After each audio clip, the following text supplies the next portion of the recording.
Welcome to the Florida Gardener Podcast. I'm your host, Jennifer, and before we get started today, I wanted to apologize as I have been mispronouncing foliage as foliage in a few of my previous episodes. I have always struggled with pronunciation, and I think it partially has to do with how I was raised. My mother is from Morocco, and she didn't learn English until moving to America. And language is something that you typically really absorb when you're a young child, right? And when I was growing up, words were pronounced a little bit different at our house. I say all of that because this probably won't be the last time I mispronounce something. And if you notice me doing it a lot with a specific word, feel free to shoot me a private message or email and let me know, as one kind listener did with the word foliage. Okay, on with the show. Today is all about growing and harvesting your own food year-round in the Sunshine State. Yes, you heard me right. You can grow veg and fruit even in the hottest, most humid months of the year. And despite what you may think, it doesn't have to be difficult. Now, disclaimer, flowers are my first love.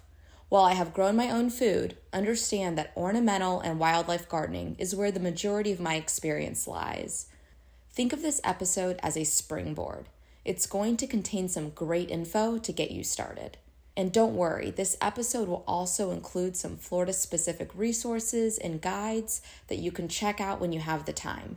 They will help you take your edible gardening journey a step further than I can.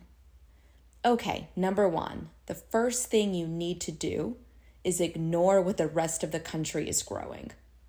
Look, I'm not saying you have to unfollow Martha Stewart on social or stop listening to the cute California suburban moms gardening on YouTube, but the sooner you can accept that the Home and Garden magazine just wasn't created with gator-infested swamps in mind, the better off you will be.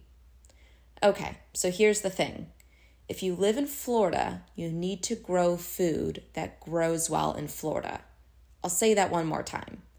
If you live in Florida, you need to grow food that grows well in Florida. This means Florida native plants and plants that grow in places with comparable climates.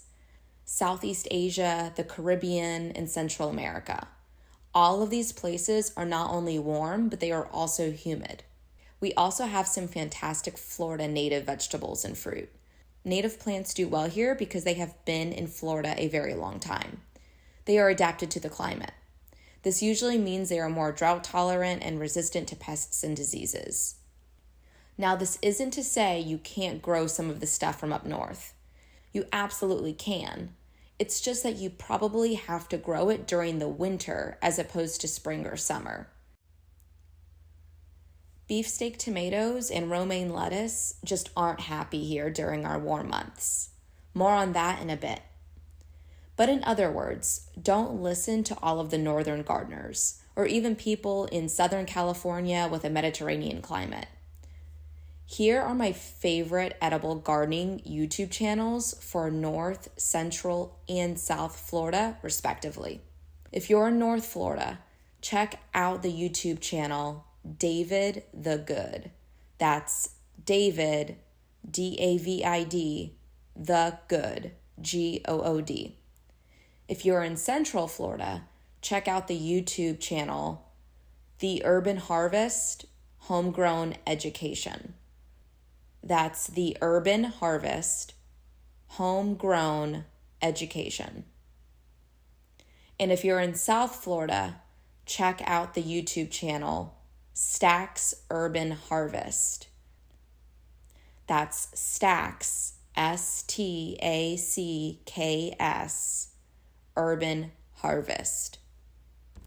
Okay, so to recap, the first thing you need to do on your Florida veg garden journey is ignore what the rest of the country is growing. And then the second thing you need to do is ignore when the rest of the country is growing it. My friend told me she just got her first cherry tomato of the season. She also planted some strawberries last month. And she lives in Ohio. So that's fantastic, and I'm happy for her, but it certainly ain't happening here.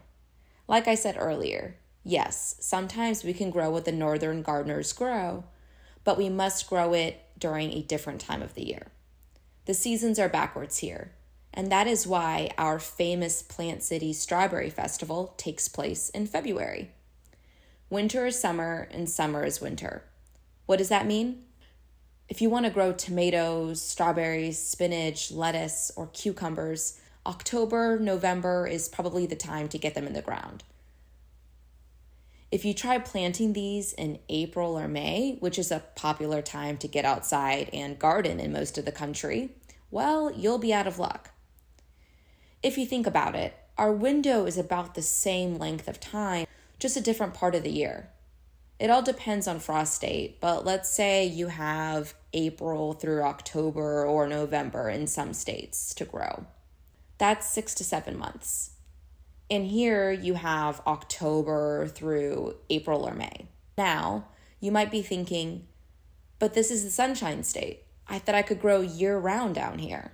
Well, have no fear, because you absolutely can. We've just been doing it all wrong. You have to be open-minded and let go of the idea that you're going to grow what everyone else in the country is growing. That's the issue, and that is why your garden fails when the warm weather rolls in. There are tons of native and tropical veg and fruit you can grow throughout the summer here, which we will discuss more later. But if you're really hung up on growing that classic beefsteak tomato or butter crunch lettuce, you're probably going to want to wait until the fall or winter, my friend. Now this leads me into number 3. If you want to extend your growing season, don't buy veg and herb starts from big box stores. I suggest purchasing plants from a local nursery that is knowledgeable in edibles. Alternatively, you can purchase them online as starts or seeds. It's important to buy the specific varieties that do well in Florida. Big box stores usually don't carry varieties that do well in our tropical climate, so they won't last as long, or they may struggle with issues such as fungal disease and blight, especially as the humidity increases in the warmer months. It's not to say that you can't grow plants from a big box store. It's just if you want to extend your growing season and grow through those warmer months, you probably do want to avoid buying plants from here. Here are some fantastic vegetable options for the Florida garden. The Everglades tomato is first on my list, and that's spelled just like the Florida Everglades. Everglades. Yes, you've heard of Roma tomatoes, cherry tomatoes, and beefsteak, but have you heard of the Everglades tomato? Often referred to as the wild tomato, the Everglades tomato originates in Ecuador and Peru, but it's very well adapted to Florida's heat and humidity and supposedly grows in the Everglades. While most tomatoes require chilly nighttime temperatures to set fruit, this guy does not. It produces fruit throughout the year here in Florida. Let me say that one more time. This is a tomato that produces fruit throughout the year in Florida. Yes, you can grow the Everglades tomato in the summer and it will produce. The tomatoes are berry-sized, a bit smaller than a cherry tomato, but oh so flavorful. Perfect for a salad, bruschetta, or snacking. And they are easy to grow, even in the heat and humidity of a Florida summer. They have a sprawling habit and grow to about 3 feet wide by 4 feet high. One plant can produce multiple pints of tomatoes weekly. Another one of my favorite vegetables for the Florida garden is Malabar spinach. Spinach and arugula aren't going to do well here. They are cool season leafy greens. But you can grow Malabar spinach. That's M as in Mary, A as in Alpha, L as in Lucy, A as in Alpha, B as in Barry, A as in Alpha, R as in Ralph. While not a true spinach, it's a great alternative in the middle of the summer. Some say it tastes similar to spinach when cooked. Others say it tastes more similar to Swiss chard. Either way, Malabar spinach is an edible leafy green native to tropical Asia and Africa, and it can be consumed raw or cooked. This tropical plant can't get enough heat and humidity. When everything else in the garden is struggling from heat stroke, Malabar spinach will keep thriving. It also does well in poor sandy soil.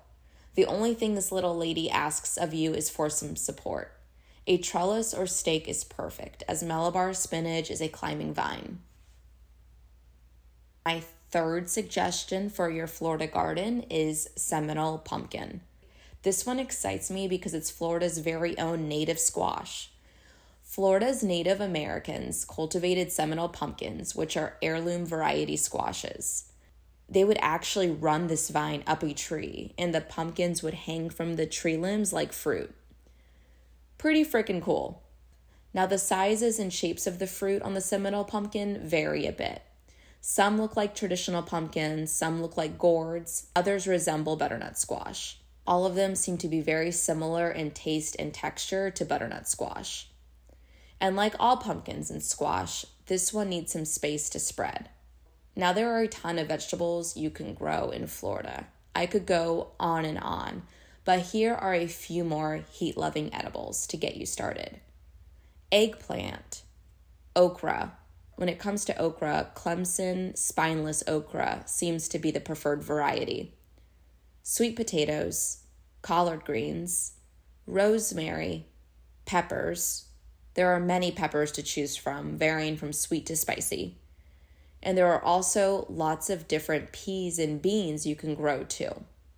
When you have the time, Google the long yard bean. That's long, L-O-N-G, yard, Y-A-R-D, bean. It's from Southeast Asia and looks like a giant version of our green bean. Long yard beans do well here in our climate, and as the name suggests, they are long growing, up to 3 feet, although the average size is usually about half a yard. These beans are perfect for Asian-style dishes and are edible raw or cooked. Okay, now you're probably wondering where in the heck you can source all of these unique and amazing tropical vegetables. Well, I have 2 fantastic sources.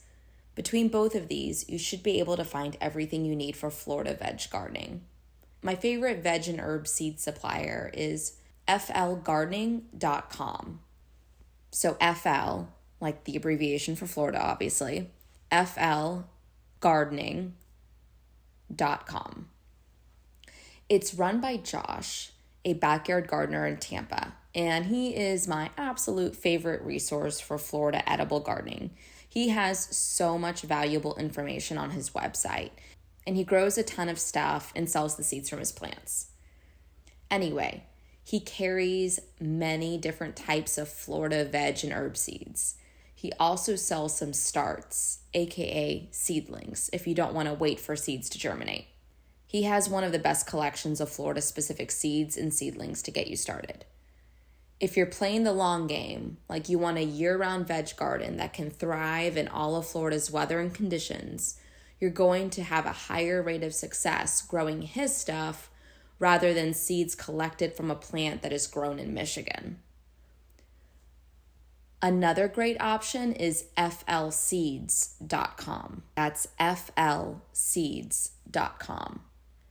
They have a ton of Florida hardy veg seeds, and they also sell some rooted plants if you want a head start. They have a really great selection. I definitely recommend checking them out too. And FYI, their website name and layout is similar to flgardening.com, but as far as I know, they are totally different businesses. So if there's something you're looking for that flgardening.com doesn't have, flseeds.com probably has it. All right, moving on. The fourth thing I want to discuss with you is plant reproduction. I gotta be honest. When I started my first veg garden, I thought you just plant what you like. Assuming it does well in your grow zone and you cover the basics, feed it, water it, give it some sunlight, it'll produce for you. Well, if you've ever had trouble getting a plant to fruit, for example, cucumbers, they keep flowering but nothing happens, you definitely want to listen up to this. In order to increase your success rate in the garden, especially with edible gardening, it's important to understand the 3 different ways plants are categorized based on sexual reproduction: hermaphroditic, monoecious, and dioecious. Hermaphroditic, aka bisexual plants, are the easiest to grow when it comes to ensuring it produces fruit, berries, seeds, whatever the end goal is for you. And this is because bisexual plants have flowers that contain both male and female reproductive parts within the exact same flower. These flowers easily self-pollinate because they don't require separate male and female flowers. Does that make sense? Each flower has both male and female reproductive parts. So bam, everything is just easy breezy. The pollen doesn't have to travel far to reach the female reproductive parts, essentially guaranteeing the plant will become pregnant, i.e. produce for you. Tomatoes, pepper plants, and many ornamental flowers, such as daisies, are examples of bisexual plants. So given you've planted the right type of tomato or pepper plant for your area, these plants are almost fail-proof. You're certain to get fruit or seeds. Okay, so the next group of plants are monoecious plants. On a monoecious plant, each flower is only one sex. It's either male or female. So you'll find some flowers with male reproductive organs and other flowers with female reproductive organs. But each plant has a mix of both, if that makes sense. Squash, cucumber, and many tree species are monoecious. Monoecious plants have separate male and female flowers on the same plant, while hermaphroditic plants have both male and female reproductive organs within each flower. So like hermaphroditic plants, monoecious plants can produce without needing a partner, i.e. another plant, but it is more difficult to reproduce than hermaphroditic plants because the female and male parts aren't together in the same flower. In monoecious plants, the male flower pollen has to find its way to the female flower. Now, it's not a huge distance, right? These flowers are born on the same plant, but still. This is where we really start to lean on the wind, bees, and butterflies to help pollinate our plants. And this is exactly where I got in some trouble with my cucumber plants. They kept flowering, but I never got any fruit. This was many moons ago before I started my native pollinator garden, so essentially the pollen in the male flower wasn't finding its way to the female. In situations like this, when nature needs a bit of help, you can try hand pollinating. Essentially, just gathering the pollen and placing it in the female flower. I like using a Q-tip for this, but there are many methods and YouTube videos out there that you can look up. Now, the third group of plants are dioecious plants. These are the trickiest of the three. Each plant is only male or female, so it will only produce male flowers or female flowers, period. So, you must have both male and female plants to ensure the females will bear berries, seeds, fruit, whatever the end goal is. So if you wish to harvest the fruits of your gardening labor, you must plant both. The majority of plants are not dioecious, but the holly plant and kiwi fall into this category. Yep, so if you want those red holly berries or yummy kiwi fruit, you gotta plant multiple trees. Both sexes must be present in order for them to produce. Now, just to complicate things further, kiwis are usually dioecious, but thanks to modern breeding techniques, there are some monoecious cultivars available today. And the same goes with many plants. So those cucumbers I struggled with and had to hand pollinate, well, in hindsight, I could have purchased a new fancy self-pollinating cucumber variety, and then I wouldn't have had any trouble. Okay, that's enough about plant reproduction. I feel like I'm back in middle school, learning about the birds and the bees. The fifth piece of advice I have for you is embrace fruit trees. Imagine strolling through your garden, plucking ripe fruit straight from the branch and savoring the juicy sweetness.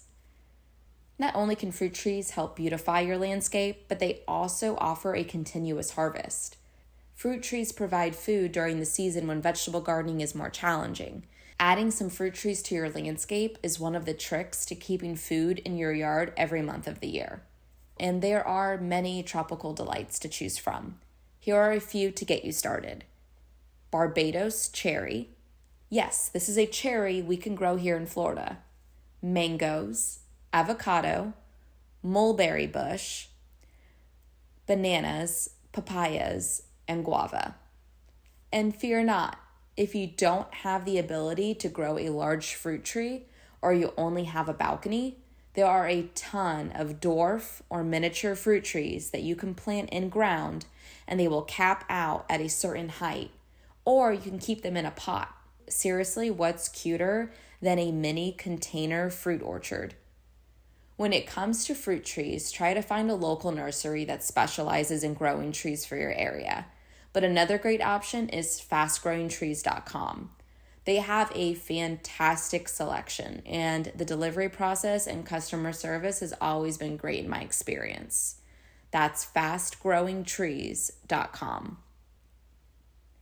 Pinder's Nursery is a family-owned garden center in Stuart, Florida, and they are fruit tree and overall edible garden wizards.